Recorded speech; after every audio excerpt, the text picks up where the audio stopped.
buat kalian yang udah tonton video sebelumnya, yang udah like, komen, dan subscribe, dan share ke teman-teman kalian tentang pentingnya pemuritan.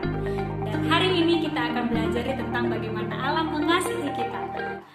Apakah Allah masih tetap mengasihi kita ketika kita melakukan pelanggaran?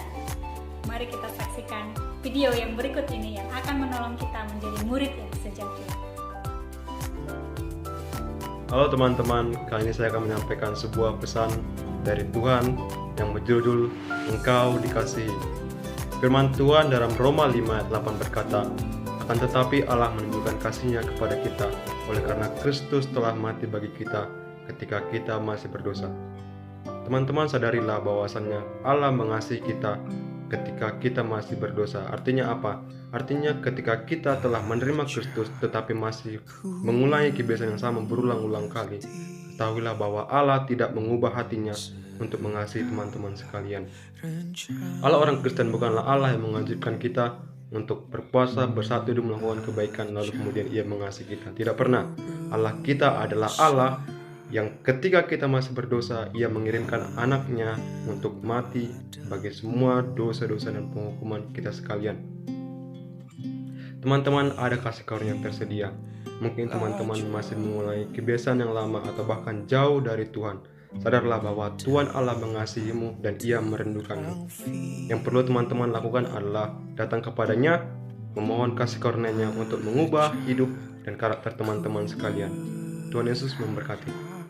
Oke guys, sangat jelas ya apa yang disampaikan oleh Ray tadi, bahwa kita diselamatkan oleh karena kasih karunia Allah, bukan karena perbuatan baik kita. Nah, teman-teman, ketika kita menerima Yesus sebagai Tuhan dan Juru Selamat dalam kehidupan kita, itu artinya kita menjadikan Dia Bapa dan kita adalah anaknya. Dan hubungan ini akan tetap selama-lamanya, tidak akan pernah berubah. Saudara adalah anak, dia adalah bapa.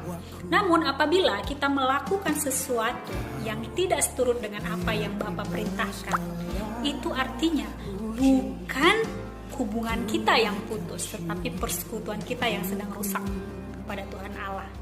Nah, bagaimana cara memperbaiki persekutuan ini?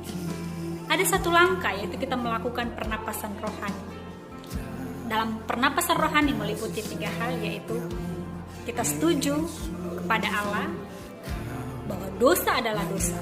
Lalu langkah keduanya, kita harus mengucap syukur bahwa Tuhan Yesus telah mati di kayu salib bagi dosa-dosa kita.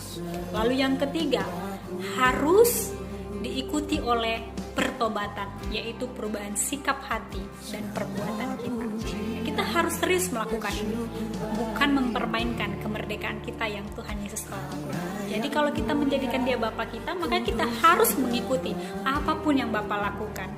Kiranya apa yang kami sharingkan dan apa yang kami bagikan pada teman-teman saudara melalui channel ini boleh memberkati saudara-saudara semua. Kiranya nama Tuhan terus ditinggikan di dalam dan melalui kehidupan kita setiap harinya.